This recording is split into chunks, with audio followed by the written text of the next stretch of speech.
Welcome back to the Female Fitness Podcast. I'm your host, Danny, as always, and thank you for spending your time with me. It is lovely to have you here again. And for those of you who are new to the podcast, I am a women's health and fitness coach. I've been in the industry for 10 years now, which is wild to say. And I do a combination of gym floor, personal training, and online coaching. I started off on the gym floor when I first started out in 2015, worked on the gym floor for a good few years, then moved fully online, and recently, over the last year, have returned to doing a little bit of in-person personal training at a private facility with a handful of clients who I love coaching alongside my online work. And I also mentor a handful of coaches one-to-one. I am a fully qualified personal trainer and fitness instructor, of course, and I have also a handful of courses under my belt, which makes me qualified to talk about the things that I do talk about. So I have my performance nutrition diploma. I have my functional fitness coach qualification with PFCA. I'm a strength and conditioning coach, and I have also done my good friend and an expert in the field of body images course, Disordered Eating Informed. So that's kind of my background, I guess, and a little bit of context for you when you're listening to the podcast about where I'm coming from. And I have spoken on the podcast quite a lot about my own personal experience going through the sport of bodybuilding and my transition to sort of training for performance and also supporting my health and my general function and how I feel in my own skin and still caring about how I look to some extent. I've spoken about that whole journey on the podcast on multiple episodes. So if you're interested in finding out a little bit more about my own personal journey as well as my expertise in the qualification front, please go and listen to some previous podcasts. And if there's any specific questions that you have, I love hearing from you guys who tune in. So please don't hesitate to just drop me a DM on Instagram. My Instagram is Danny Bosworth. That's DANNI BOSWORTH. And I promise I don't bite. Genuinely love hearing from you. There's never any such thing as a stupid question. So please fire away if anything comes to mind, or if you just want to be nosy about anything in general. It would be lovely to hear from you. And as a little bit of a personal update, I had to, as I've explained on the podcast very briefly, I believe, I had to move back in with my family earlier this year, which has been quite challenging in some ways.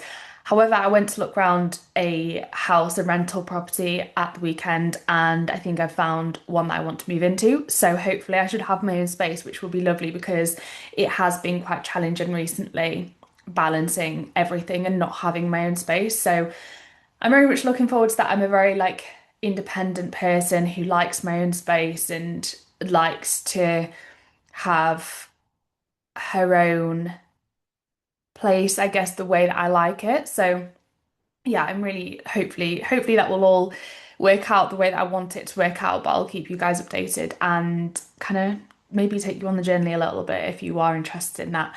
But anyway, today's episode is going to be all about the cost of staying stuck, and I'm going to use a little bit of my own journey for context, for personal experience to share with you as I talk about this, because I think when it comes to right, making a change, whatever that change is, whatever change you need to make in your life to become a better version of yourself in whatever area you want to progress is uncomfortable. It's never going to be easy. It's always going to be hard taking that first step, and there's always going to be parts of the journey that are challenging. However, that journey is so worth it when you're pursuing goals that are right for you, and obviously, a large part of that is because of the rewards that will come to you if you pursue certain goals or if you go on a certain journey. But it's also worth it because it stops you staying from where you currently are. And sometimes I think people don't consider enough what the cost of staying where you are is, the cost of kind of staying stuck or staying in your comfort zone if you're scared to make a change.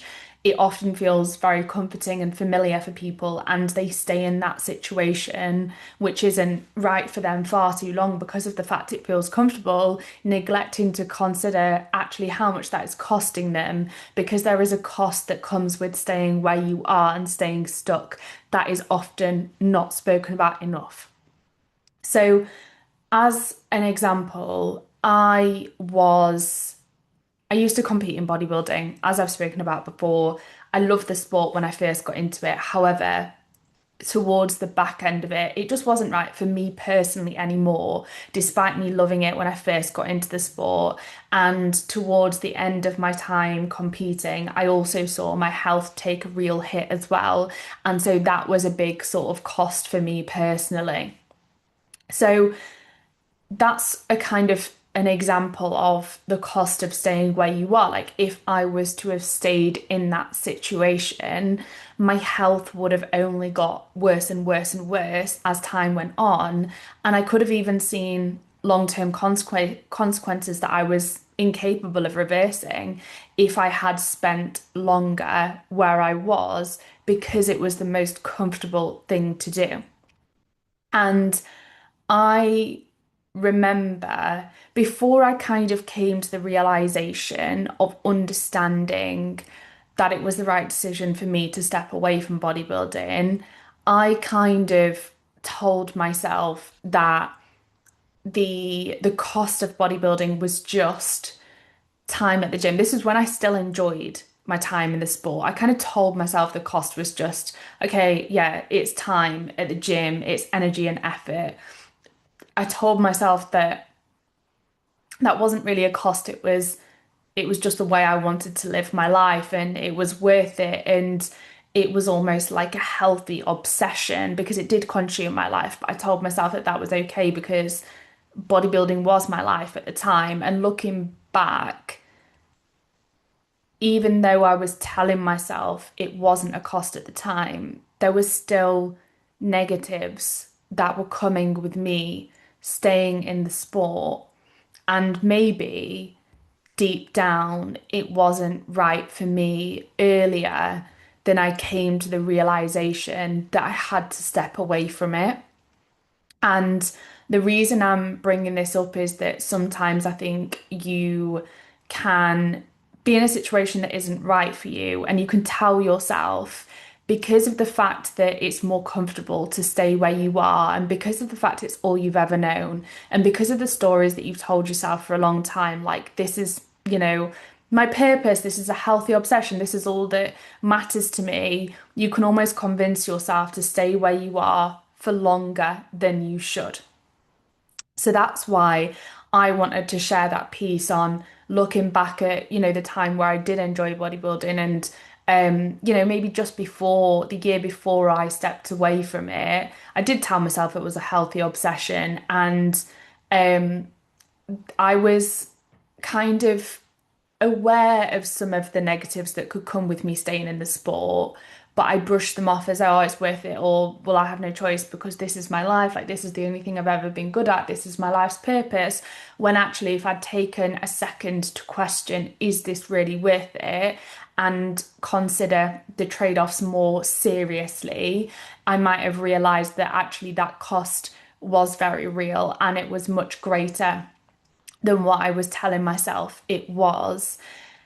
And a few examples of that is like, it was the cost was the friendships I never made because I actually couldn't socialize in the same way. I couldn't network like I do now. I couldn't go out for dinner and spend quality time with friends and family because one, I had to obviously control my nutrition so tightly during my time bodybuilding, or that's the approach that I personally took and a lot of people take.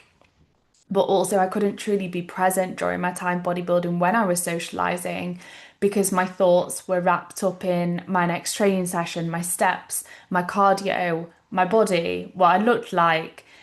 And I was also just drained. I was just tired. And so I didn't really have the capacity to socialize in the same way that I do now and to connect with other people and to form friendships in the way that I do now. So that was a real cost, even though I didn't really consider it too much at the time.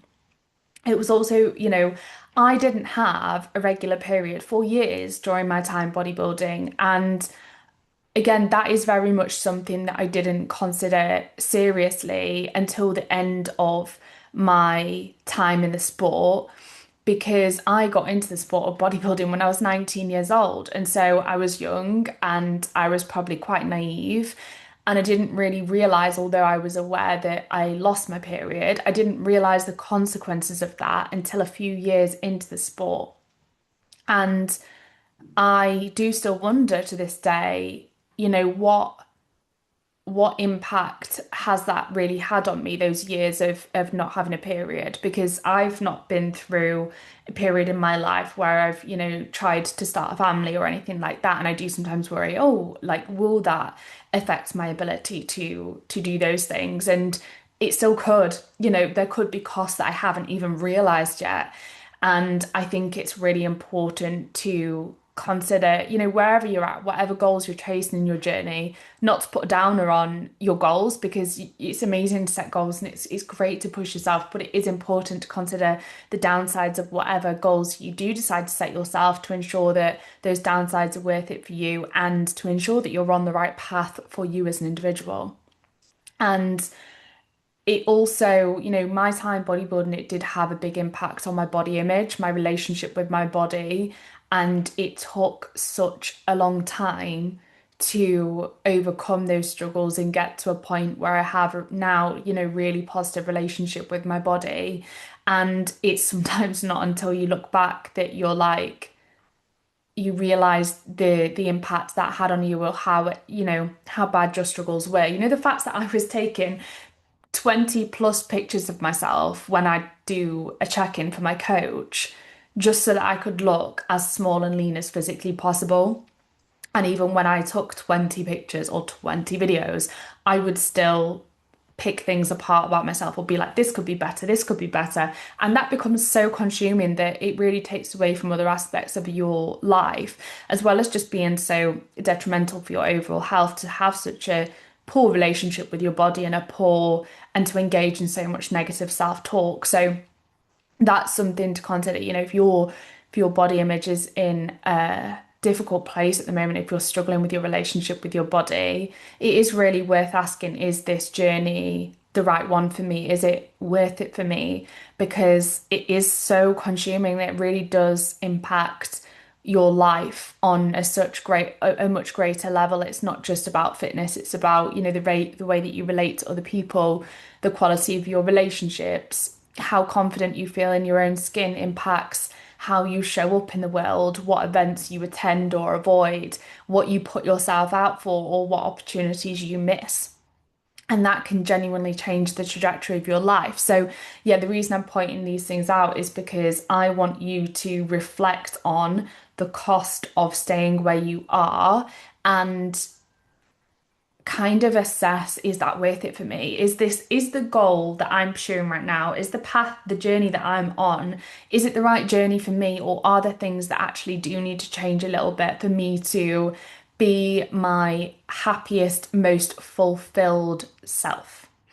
And I think that talking through some of the trade-offs that I was experiencing that I maybe didn't realize at the time might help you realize those things in yourself and therefore motivate you to change sooner than I did, so that you can get to a place where you're genuinely happy, fulfilled, and content sooner than I did. Because I want you to live the most fulfilling, amazing, vibrant life that you possibly can if you're listening to this podcast. Another example of one of the trade-offs for me was during my time bodybuilding, I was quite numb. And what I mean by that is I was just quite numb emotionally, and that carried over to every other aspect of my life. And it was something that at the time I probably masked as discipline, because I would, switch off from things like my hunger cues to hit certain macros on the gram or to follow a meal plan. And I would push through pain in training when I was injured, or push through psychological pain during cardio and extreme hunger to get those things done for the goal. And that shutting off from how I felt really transferred over to other aspects of life and meant that I therefore felt a little bit numb in other aspects of life. And that is not a healthy place to be. So that's another thing that I noticed reflecting back on that time. And I was also just losing my sense of identity. My entire identity was wrapped up in bodybuilding. So at the time, I genuinely didn't know who I was outside of being Danny, like the bikini competitor or the bodybuilding prep coach. Like, I just didn't have a sense of self outside of that. And that can be really dangerous because then it's a case of, okay, what if something happens that stops you from competing or you decide to take a step away from the sport, which is obviously what I did. You have this identity crisis and you have to almost find out who you are again, and that can be a really difficult process.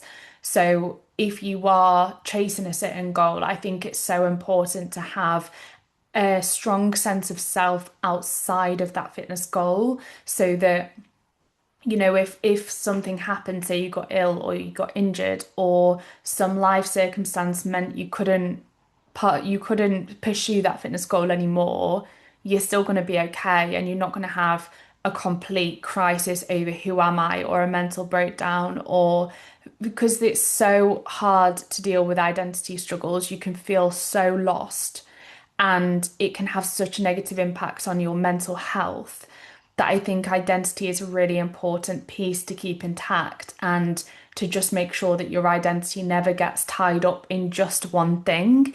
It's okay to have something as a part of your identity. So I don't know, say you run marathons or half marathons, that can be a part of your identity, or you're a coach, that's a part of your identity, absolutely. But I think it's important to not have your entire identity wrapped up in one thing and to have other things that you're passionate about that make you you, that you get fulfillment and enjoyment from outside of, say, one fitness goal or one or your career or whatever it is. Because I just think if you identify with just one thing, it comes with such a ton of pressure. And that pressure can be crippling sometimes and can have such a negative impact on your how you feel mentally on a daily basis, as well as, the potential struggles that, like I said, you might encounter if you come away from a certain fitness goal or a sport, if you have wrapped your entire identity in it.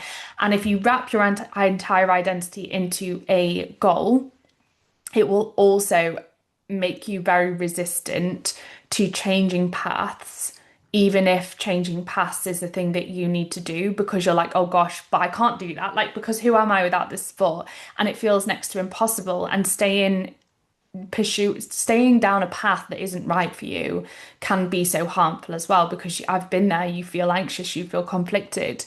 That has a negative impact on your ability to show up in all aspects of your life, all areas of your life. It has a negative impact on your physical health, your energy levels, and so much more.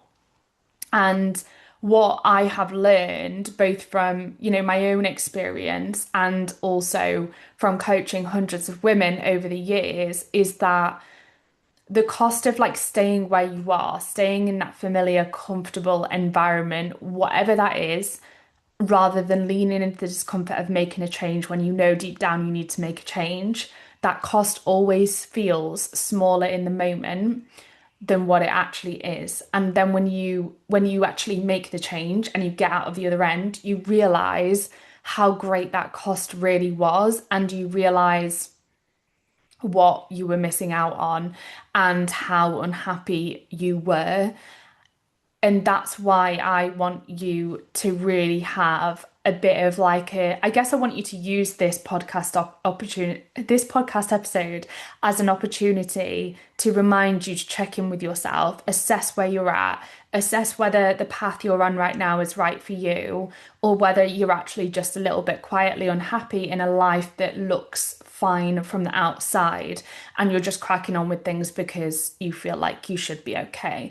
Because that's not, if you feel that way, if you feel quietly unhappy, and things look okay on the outside, that's not a sustainable way to live your life. It's not a healthy or fulfilling way to live your life. You're going to get to the point where your health seriously takes a turn, and I don't want you to get there. But there is another way. You can lean into the discomfort of making a change, and your entire life could change as a result of that. So if you do this little kind of self-check-in, self-assessment, and you're like, actually, there are a lot of costs to staying where I am right now, and I don't want this to be my life and I do want to make a change, but that change feels scary and uncomfortable. I just want you to this week take one step towards making that change. It could be even just dropping me a message and saying, Danny, I've listened to your podcast and it's made me realize that I need to make a change. Because that acknowledgement in itself is such a profound, such an important step forward to making sure that you make the change that you need to make. That acknowledgement is the first step. So even if it's just dropping me a message and being like, Danny, I listened to your podcast, I've realized that I need to make a change. This is the situation that I'm stuck in. I'd love to hear from you. And I am always, there is never any judgment for me. I'm always happy to help however I can. So please don't hesitate to reach out to me. I work with women in that exact position, and the relief that they experience on the other side of leaning into the discomfort of making a change is the exact reason I do what I do. So if you'd like to talk that through with me, please just drop me a direct message. I would love to hear from you. And if you are listening to this podcast and you're interested, I am taking on clients to start in June now. Only a handful of clients. I only work with 30 clients any one time because I want to give every single client that I work with an individualized experience. I want them to almost feel like they are my only client and they have my full attention. And I want to ensure that every single client feels seen and heard and supported and achieves the goals that they set out to achieve. So that's why I only work with 30 people, but I'm taking on a handful of clients for June because I have some clients who have come to the end of their coaching journey and are happy and set for success for going off on their own now, which I'm so happy about. But it means I have the opportunity to take on a few more of you. So please get in touch if you're interested. Just drop me a direct message on Instagram with the word coaching and we can get you booked in for an initial discovery call completely free of charge, no strings attached. I never push anyone into anything. I would love to hear from you. Have a lovely rest of your day. Reach out if you're interested and I will speak to you soon.